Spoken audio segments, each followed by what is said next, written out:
Hello, welcome to the International Human Resources course. This is our first class. Now I will switch over. This is our first session of the course called Fundamentals of International Human Resources and International Human Resources Strategy. That is our topic for today. The course website looks like this. The course program consists of 8 sessions where we examine how different human resources processes are structured in international companies. Today we will familiarize ourselves with the main differences of what it means to be an international company. What is different about it? Next, in our second session, we will look at what international recruiting is and how it differs from standard recruiting when a company operates in just one country. International performance management, international employee development, relationship management, culture, compensation, and risk and compliance management. That is the outline of our course. What makes this course unique? I want to address this right away. It is based on a competency model called GPHR, a competency model developed by the HRCI organization, which sets knowledge standards for international human resources. In other words, it is the trendsetter for what human resources professionals should know in an international company. Global Professional of Human Resources. And this course fully aligns with that competency model. It was recently updated on October 1st in this way. Remember that in the American format, the month comes before the day, so it was updated on October 1st. This means it is the most up-to-date competency model with the latest knowledge in this field. That is our course. What are we going to talk about today? Today we will discuss how a human resources strategy is developed.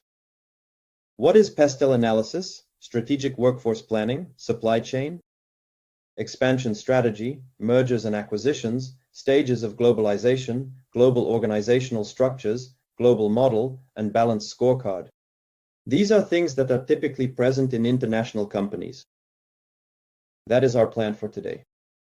We have quite a few topics to cover. If we have not met yet, my name is Mike Pritula. Among the international companies I have worked for, you can mention Alpha Bank, as initially the bank has an office and had one in Russia, as well as subsidiaries, including one in Ukraine. Starlight Media was not an international company. Wargaming is absolutely international, with about 20 offices, and my management was in Cyprus with representatives from the USA and other countries. A startup, quite young, but nevertheless already advanced in terms of internationalization. Firstly, because some of the people were of different nationalities. Secondly, because they were already starting to open an office. Ideal was also a company that I believe had about 5 international offices at that time. I'm not sure how many they have now. That's the experience I have. So to some extent, I've worked in international companies, with the most international experience being in Wargaming. It's worth noting, and I'm happy to share the experience I have in this course. The work relies on global best practices in HR. Here's a list of various organizations and companies that I follow, and I recommend you look them up and subscribe to them as well. I also suggest that we get to know each other. Please write your city, position, and company in the chat. This way, we'll know who's with us today, what positions, cities, and companies are represented. All right, let's just get to know each other this way. We'll address other questions later. I'll give you some time so that your answers don't get mixed up. Feel free to write. Let's see who will be first. Who will be the first to write about themselves? Don't be shy. HR Limitless. Great. I haven't heard of that company, by the way. It's the first time I've heard of Limitless, but it's a good name. So, who else is ready to write about themselves? Don't be shy. I see that Julia from Lubo HR is writing. Great. Thank you, Julia. Well, I suggest we continue while the others are writing. Julia, your keyboard layout seems to be off. It's unclear what you wrote. While the others are writing, I'll move on gradually. Turkish company? Cool. For those of you already in the course, there will be homework assignments. Completing all homework assignments gives you the opportunity to receive a course completion certificate. So, Kiev, while I'm taking a break, in my previous job, I was a personnel training specialist. Thank you, Irina. Let's move on. Today, as throughout this course, we'll have several questions that we'll try to answer, and then we'll examine why a particular answer is correct. The purpose of these questions is to increase, so to speak, your attention and make this course more interactive. So, here's how the first question goes. HR can provide the greatest value in the global strategic planning process by, and the answer options are, recruiting other personnel to participate in the process, acting as a facilitator in the planning session, determining the HR implications of the company's global strategy, or critiquing the finished plan to align it with corporate goals. A, B, C, or D, please write what you think. So, on Facebook, Ksenia wrote that Kazan HD is a petrochemical company. Great. Thank you, Ksenia. So here's the first option, the first answer. Okay, we have one. Who else? Who thinks they have the correct answer? Don't be shy, keep writing. So far, opinions are divided. But there's a majority and it's for C. Okay, alright, that's it. Response is accepted. There are also options B and C. The correct answer is indeed C. HR can provide the most value by ensuring that all implications in the area of personnel are identified and fully considered. For this, of course, HR should be involved in strategy development at an early stage to be aware of and influence the organization's goals. HR also brings knowledge about the internal and external environment in which the company operates. And this, in fact, is how typical companies develop their strategy. That is, there's a sequence of actions for strategy development, and of course, this process doesn't happen without HR. So it's a normal international role for HR to engage in and participate in strategy development. So I'm seeing messages here that there's no sound. We'll check the sound now. I've written it. So what's the role? Let's look at all the main stages of strategy development. That is, a company starts with a mission, which is part of what's called corporate culture. Since strategy is a slightly shorter path than the entire life of a company, and every company has a mission, the reason why the company exists. Based on the mission and striving to realize it, the company conducts internal and external analysis of what's happening within and around the company. Then the company chooses a strategy and engages in strategy execution. The HR team and HR director also participate in all stages. At the mission stage, their task is to communicate this mission, and HR participates in defining this mission. Well, let's say that in many companies, HR quite often takes on this responsibility to help the company define its mission, conducts research, gathers employees, and moderates.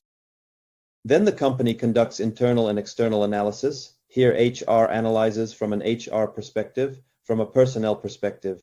What's happening in the company internally? Of course, HR primarily looks at the personnel, both internally and externally. There are tools for this, one of which we'll look at today. Next, when the company develops its strategy, HR deals with developing HR strategies and HR planning. The task of the HR strategy is to maximize the chances of the company's strategy being realized. And then, when the company starts executing the strategy, HR helps to facilitate through people so that this strategy is actually realized, so that all processes, all policies, all practices are maximally directed towards making the strategy work. Very often this involves changing people's behavior, influencing people, and of course these are HR issues. The next question we'll look at brings us to our next topic. Which of the following is considered a political issue in the analysis? And the options are, what is the local tax policy? What is the current inflation rate in the country? What current legislation might affect the corporation's social policy? What are the rules regarding waste disposal and energy consumption? Those who know, write it down. Those who don't, you can try to guess. All right, excellent. Well, that seems to be all. No quick answers yet. Maybe it wants more? So far we have 2. The correct answer is local politics. So, let's skip the explanation here. I'll just show you the pestle analysis right away. Pestle analysis is a modern tool for analyzing the environment surrounding a company. Most often, when a company develops a strategy, it conducts this analysis. And of course, the HR team also conducts this analysis, because when developing an HR strategy, the HR team cannot ignore what is happening around the organization. We now live in a world where there are a huge number of things happening around us, around our company. Even this year has shown that the quarantine itself has had a very strong impact on various businesses and companies, and consequently, companies were forced to completely restructure their plans. Those companies that quickly recognized and saw that such a situation exists, that there is such a problem, were able to adapt. Some companies still haven't been able to adapt. So, the analysis is an acronym for 6 categories, which include politics, economics, society, technology, environment, and legislation. The essence of it is to examine each category, and within each category, there are several subcategories. To identify what exactly is happening now, in the world, in society, or in the direction being analyzed, how what's happening can affect the company, and how it can affect HR. And when talking about international HR, we look at it broadly and globally. On one hand, we look at what's happening in the world. On the other hand, we look from the perspective of the countries where we have a presence. So this diverse analysis is further enriched. Of course, it's helpful to involve local teams who can participate in this, because they may have more information. And this complete pestle analysis helps the company take into account all the nuances. So my next question to you is, please tell me who among you works for international companies, that is, companies that have offices in more than one country? Please put a plus if this applies to you. If not, please put a minus. Okay, I see 1 plus. Who else? Minus, minus, minus, minus. So far, 1 out of 5 responses is positive. Yes, I can say that from an HR perspective, it's very interesting. It presents certain challenges, but it's very interesting. This is something I would recommend everyone try. Okay, let's move on. The next question is as follows. The main offices are in Turkey, with others in Canada and Ukraine. But these are quite diverse offices. An international HR manager is conducting a kickoff meeting on workforce planning, and a local HR department employee asks how workforce planning relates to business strategy in general. Which of the answers would be correct or best? Answer A, workforce planning is an input to business strategy. Answer B, business strategy influences workforce planning. Answer C, workforce planning is a step in the process of strategic business planning and vice versa. Answer D, workforce planning determines business strategy. Okay, I see an answer. Here the options diverged. It was working, now I don't see it, didn't write. But there's a majority, that is 2 for C, and all answer options are present. Correct answer. Congratulations, Victoria. Explanation: workforce planning is a process that aligns workforce development with the organization's strategic plan. Strategic workforce planning means that there's no standard model that can be used across all companies. Well, let's talk about how strategic workforce planning actually happens.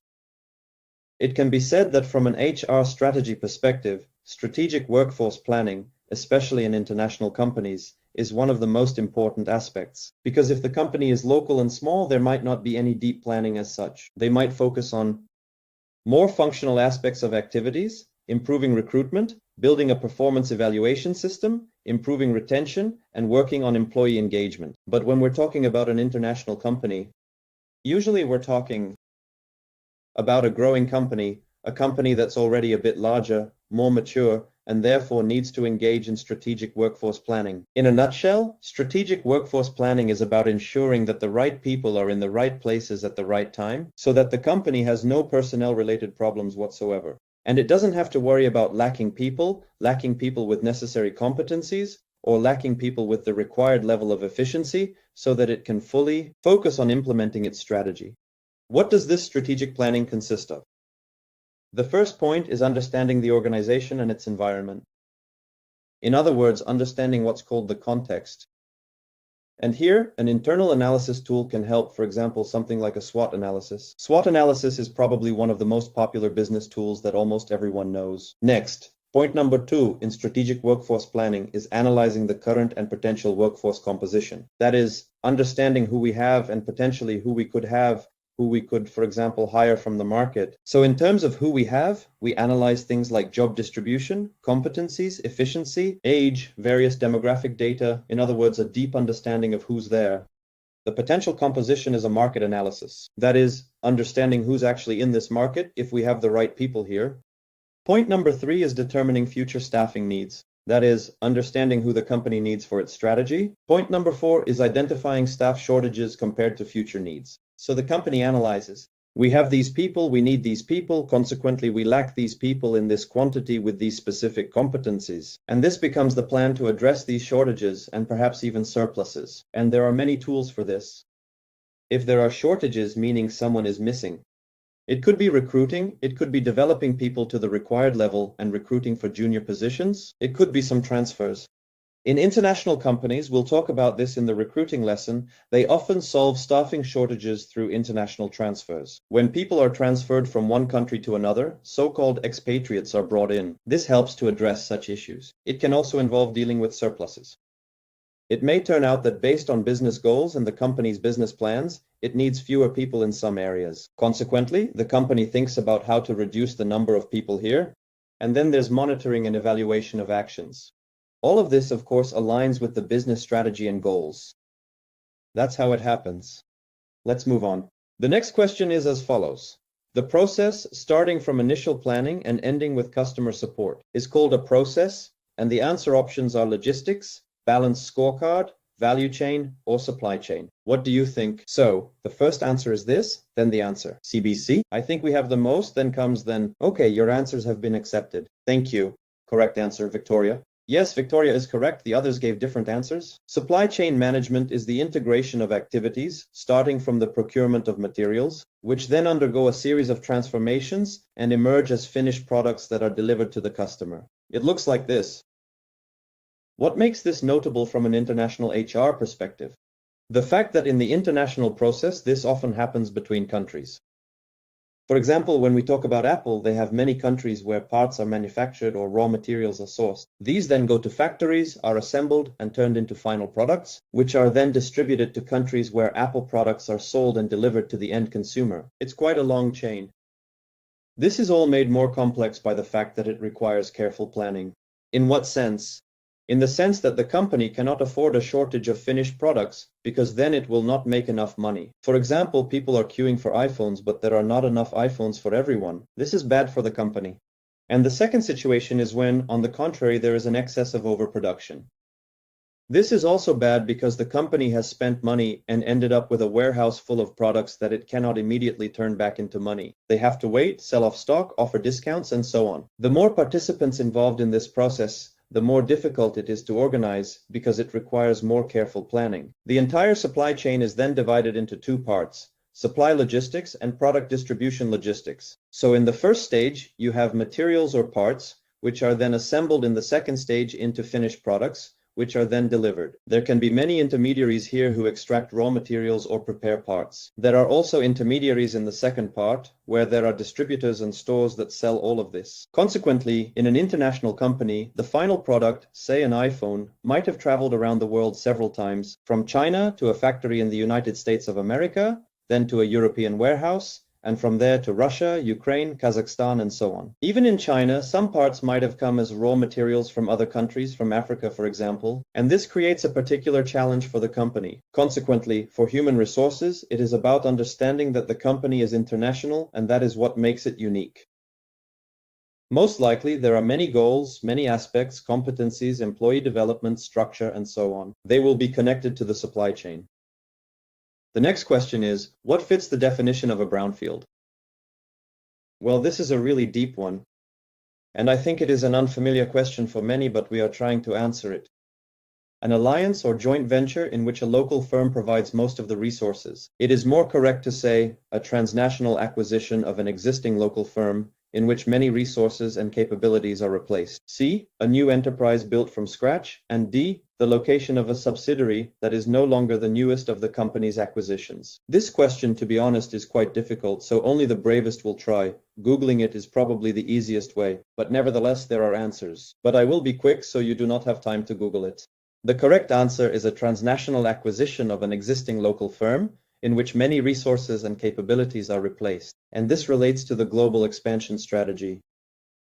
In other words, any company that starts to become international is looking for ways to actually become international. The company has different methods to achieve this. The first and simplest is to engage in export and import, which does not even require opening another office. The second is franchising. This is, for example, how the well-known Dodo Pizza develops. They sell franchises. Any franchisee can buy their concept, ongoing support, consulting, and so on. So it is franchising. Even McDonald's is franchising too. It is the right to open an establishment under the parent company's brand name. Next, it could be a management contract. It's a method of expansion similar to contract manufacturing. They're quite similar in principle. Basically, these two are also similar, but let's first discuss contract management and contract manufacturing. When a company builds something like a factory, it either transfers the management of this factory to the local management team or manages it from the head office. Next, it can be an equity partnership where one company buys a portion of another company's shares. Building a new location and buying an existing business are two types. One is called a greenfield operation, the other a brownfield operation. Literally, greenfield and brownfield. You know, a greenfield is like a clean field with grass, while a brownfield is a field where something has already been. That's the association. That's what economists came up with for some reason. So, building a new location is when a company builds completely from scratch. For example, Tesla is now building its factory in Germany. There was nothing there before. There was a forest there. Buying an existing business and replacing many things there.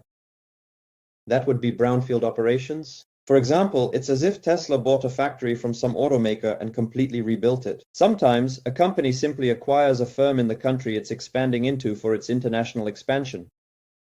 Sometimes they operate through licensing. Licensing is the right to manufacture products under the parent company's brand. Turnkey operations are also an option. It's very similar to contract management and contract manufacturing, where production facilities are either bought or built and managed in different ways. A merger is when two large companies combine, almost as equals. Sometimes during a merger, the company gets either a new name or a hyphenated name. Or there are strategic alliances, which is when companies join forces to jointly produce something. This happens quite often. A friend recently told me that the Toyota Supra is actually a BMW Z4 on the inside. Toyota just put their badge on the steering wheel and I think some parts of the dashboard, and that's it. In fact, it being a BMW Z4 inside is an example of strategic alliances. The idea here is that a company can expand in various ways to become international. The next question is, which of the following is not an advantage of global mergers and acquisitions? Reducing operational costs, industry consolidation by eliminating competitors, eliminating cultural differences between employees, and growing market share relatively quickly. Let's speed up a bit. We're picking up the pace, so your answer option is C. Correct answer. Cultural mismatch, both geographic and organizational, is a problem in mergers and acquisitions, so this is not an advantage. And here actually is the topic of mergers and acquisitions. This is one of the popular ways for a company to become international. A company can engage in mergers and acquisitions for various purposes. The first, of course, is to enter new markets.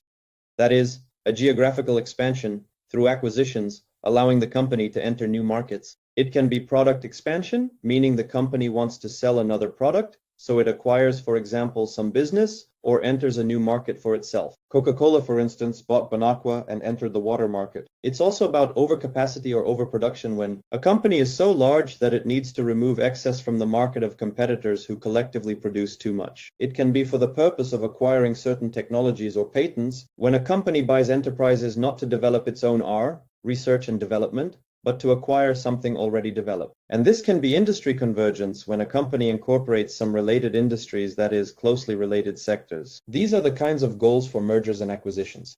From an international HR perspective, mergers and acquisitions happen more frequently than in local HR. So let's look at a few more points about mergers and acquisitions.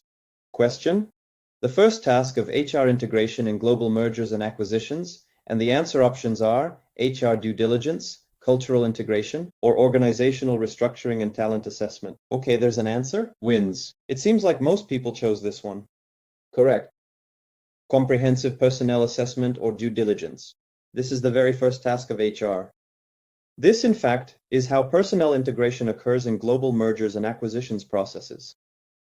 From a legal and financial perspective, mergers and acquisitions are not the most complex process, but from a personnel point of view, it's quite challenging because we have two companies, two different cultures, different people, especially if they're competitors, so there can even be a hostile attitude. And these two companies must become one. What do we have here? Here we have due diligence.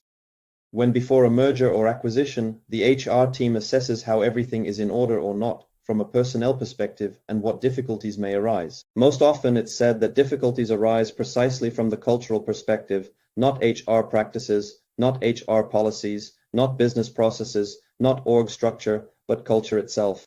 The second stage is communication. Here it's important to communicate as much as possible to all employees about what will happen and how it will happen. In other words, this shouldn't be kept secret from them. Next is training. That is, after the merger and acquisition, both cultures should become a single culture. There are different options for what the culture will be, but nonetheless, this cultural difference must be overcome. Moreover, when we're talking about international companies located in different countries, there are immediately two cultures. The first is national culture, the second is organizational culture. For example, if we taking the cases of our current students, a Turkish company buying a Ukrainian company, then, firstly, there are cultural differences between the people of Turkey and the people of Ukraine.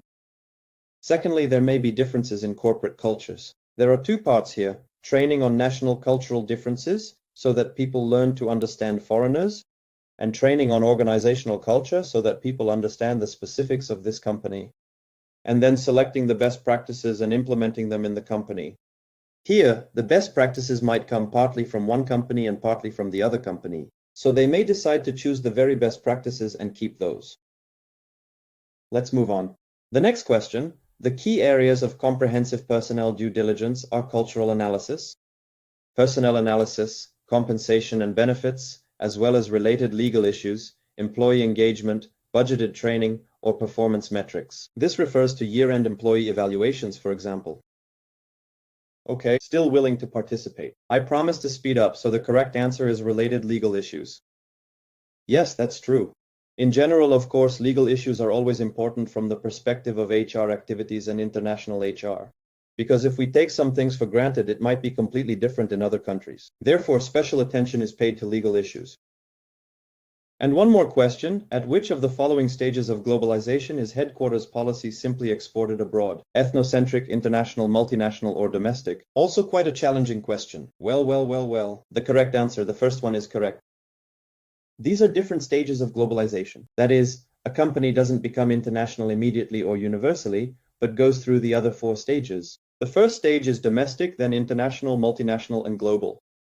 As it becomes more global, the company shifts its strategic focus from the domestic market to foreign markets, and then to the global market, that is, to the entire world. It develops differently, from very small, slow growth to more active global expansion. The structure changes as the company develops. That is, it typically becomes more complex with global development, and the market potential increases. So domestic is when a company is mainly based in one country and starts exporting somewhere. International is when it expands to 2 or 3 countries. Multinational is when it's in several countries, and global is when the company has a presence worldwide. In other words, it's no longer limited to a specific set of countries. The next question is, at which stage of globalization is it best to balance the pressures of standardization and localization?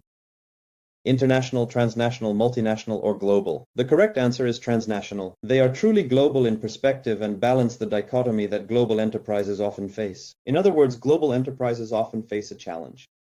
On one hand, they need to centralize everything because it's one company, but on the other hand, they need to consider the local market. Therefore, a company may have different approaches to how it manages its business. There might be high or low global integration and a high or low need to respond at the local level, depending on what's more important, or maybe both are important. The company chooses different strategies.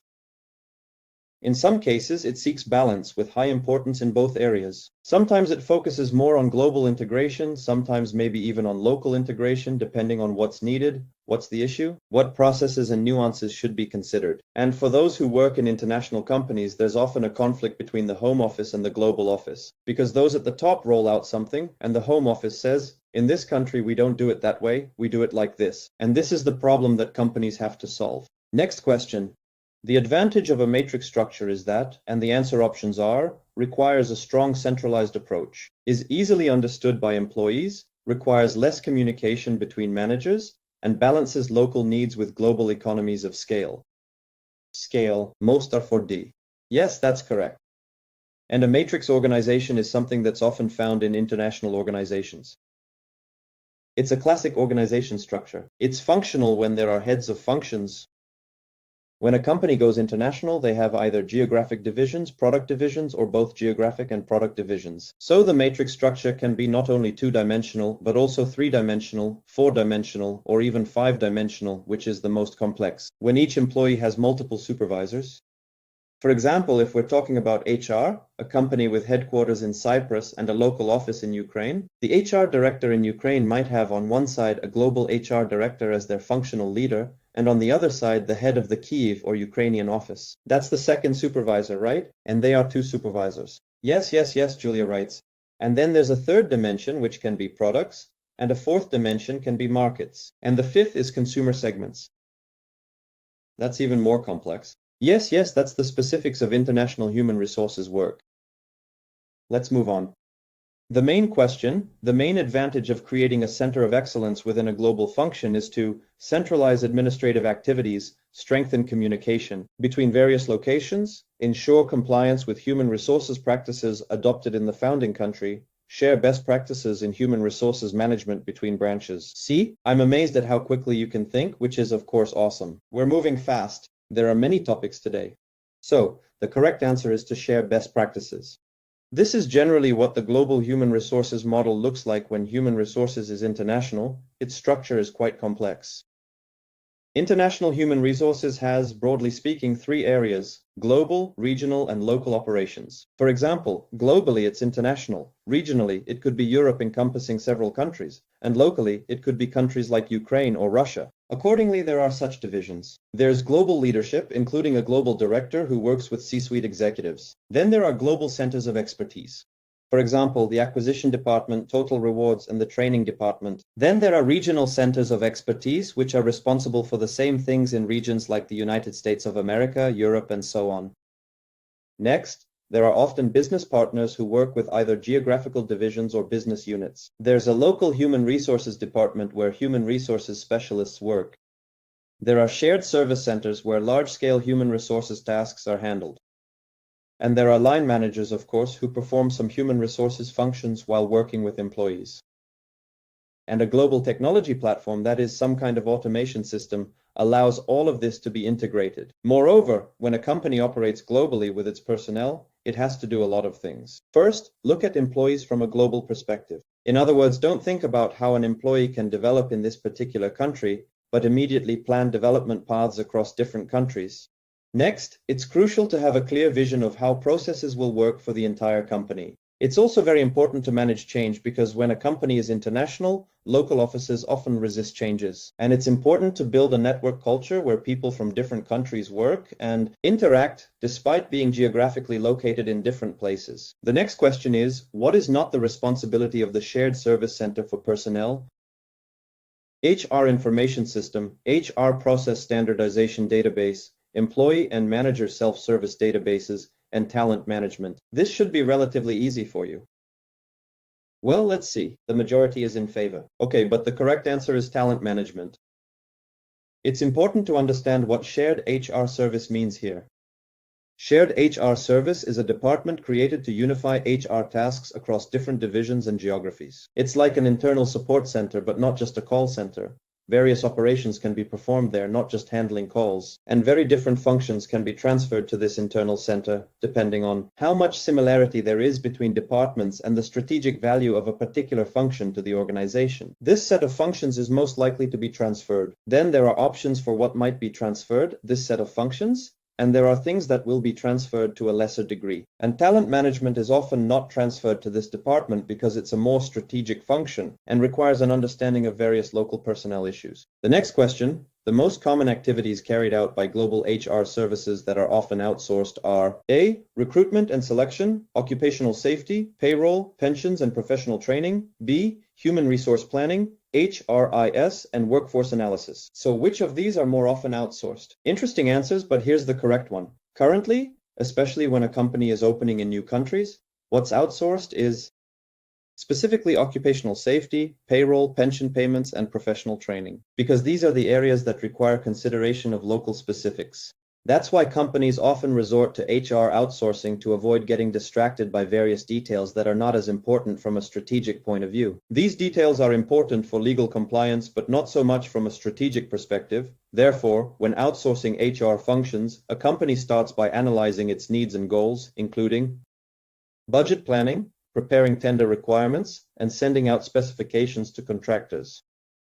Contractors submit their proposals, a contractor is selected, a contract is signed, an implementation plan is developed, and then the project's effectiveness is evaluated. And then, if necessary, restructuring follows. And it often happens that what starts as outsourcing eventually moves in-house. For instance, a global company opening an office in another country is likely to outsource employee onboarding, payroll, and tax issues to avoid hiring an HR specialist, because someone would need to oversee and manage that person and so on. And later they might bring HR in-house? When it comes to HR outsourcing for a very large company, there are specific challenges and success factors. What are these challenges? When a company is huge, it faces issues with different time zones. In other words, you need to find a way to organize the work of people operating in different time zones. What helps in this situation? A culture that brings people together, good coordination, and effective communication help, and technology. So the challenges are communication, coordination, and culture. That is, for people working in different countries who need to coordinate their activities, it is difficult to understand communication in a foreign language or in English, which is not the native language for many. somehow understand the cultural nuances of other countries and communicate while being in different time zones. So you write during your working hours, but you receive a reply to your email early in the morning or late in the evening. That is why it is important to choose the right locations here, meaning you select where each team is based so they can interact as effectively as possible. The right people who know how to work in international companies and to help them with technologies that simplify their work. So that is how it is organized. There is a phrase here, follow the sun, although in reality the earth moves around the sun, and so companies often have to consider who is working now and where. When I worked in gaming, they used to say that the sun never sets, as it was phrased, the sun never sets on gaming. In other words, the sun is always shining. It is so widespread across different countries that the sun is always shining on some office. Let us move on. The next question, a consulting company is developing a balanced scorecard. One of the company's goals is to meet or exceed customer expectations by completing projects on time and within budget. Which of the following perspectives of the balanced scorecard corresponds to this goal? Learning and growth, finance, customer internal process, earth around the sun. Yes, you could say that. So, who is ready? Who has encountered such a question? Correct answer. Well, the balanced scorecard is how companies often approach strategy planning. The idea of balance is that the company sets goals in 4 areas. These are financial, customer, internal processes, and organizational capabilities. Companies that engage in strategic planning and use the balanced scorecard system, it's usually such a complex process because it requires considering the interconnectedness of everything. Sometimes this is even visually represented, showing the interconnection of indicators from one category to another. The idea of balance is that a company only succeeds when it chooses goals and indicators in these 4 areas, because otherwise it becomes unbalanced. And from an HR perspective, we'll skip this question now, as we're running out of time. From an HR perspective, HR also selects indicators that are related to the company's activities. In other words, typically, the HR scorecard is synchronized with the personnel scorecard and the balanced scorecard system. That is, one of the areas in the balanced scorecard system is the area that deals with personnel, because there are also customer, financial, and operational areas. The personnel aspect touches on several areas. These are competencies, mindset and culture, behavior, and performance. Accordingly, HR structures its systems of practice and HR competencies to maximize its influence on the personnel scorecard, and thus influence the balanced scorecard system. That's how it's all connected. And here too, we'll skip the questions. We're a bit short on time to discuss them, but you'll be able to review them at home. The homework for those taking the course will be as follows, considering today's lesson. Let's say tomorrow your company is being bought by Google or any other huge international company. The question is, how will you prepare your company for the future acquisition? What specifically will you do? What will you take into account given what we've learned today? With this, topic number 1 comes to an end. We covered the basics of international HR, providing a brief look at the strategy and functioning of an international company. In the upcoming sessions, we'll delve deeper into various HR areas, but from an international HR perspective. With this, today's session is coming to an end. If anyone has any questions, please write them down. If there are no questions, you can write what was most valuable and useful today. So, as feedback, I'd be grateful if you could write something. Thank you very much, please. Thank you very much for your participation. Wow, it's complex. Everything is useful and new. Well, yes, when I first joined Wargaming, an international company, the international aspect was initially complex and confusing, but over time, little by little, everything became clear and very interesting, of course. We need to look into it in more detail. Yes, that's true. Also, for those taking the course, if you're interested, and if you understand English, I can share in the course chat a detailed lecture summary that covers many of today's topics. That's if you're interested. Should I send it? Yes, I will share it now. It's actually from GPHR. Great. Well, friends, let's wrap it up here. It's been great to see you all. Thank you for your active participation and see you soon, especially the scene, the international perspective, and the references under the graphs. Yes. And we will meet with the course participants again in a week. I invite everyone else to the course who wants to understand international HR, who is interested in learning what it is and its specifics. Come join us. In each session, we will discuss both theory and practice. In the upcoming sessions, there will be more emphasis on practical aspects. Today we talked about general things, but when we discuss recruiting in other areas, we will focus more on practical matters. That's all for now. Have a wonderful evening, everyone. Until we meet again. Bye-bye.